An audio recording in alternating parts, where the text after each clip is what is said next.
Madanpur two Madanganj মহাসড়কটি বান্দরবন পাহাড়ি এলাকার রাস্তায় পরিণত হয়েছে। প্রতিদিন ঘটে যাচ্ছে দুর্ঘটনা, নেই প্রশাসনের উদ্যোগ, এবং এই রাস্তা দেখলে মনে হয় যেন পর্যটক কেন্দ্র বান্দরবন পাহাড়ি অঞ্চলের রাস্তা হিসাবে পরিচিত হয়েছে।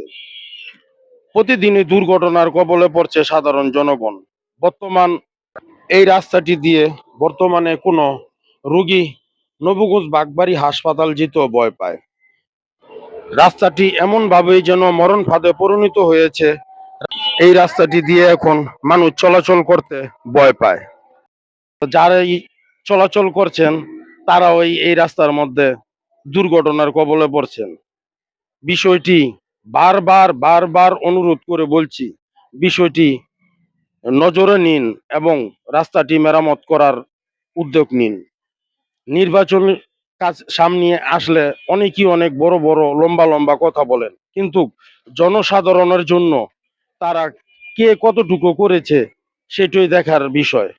এখন বন্দর প্রশাসনবাসী কাছে আবেদন একটি, যারা নির্বাচনে অংশগ্রহণ করছেন বিশেষ বিশেষ করে আপনারা দয়া করে নজর দিন এবং বন্দরবাসীকে চলাচলের একটি সুন্দর ব্যবস্থা করে দিন।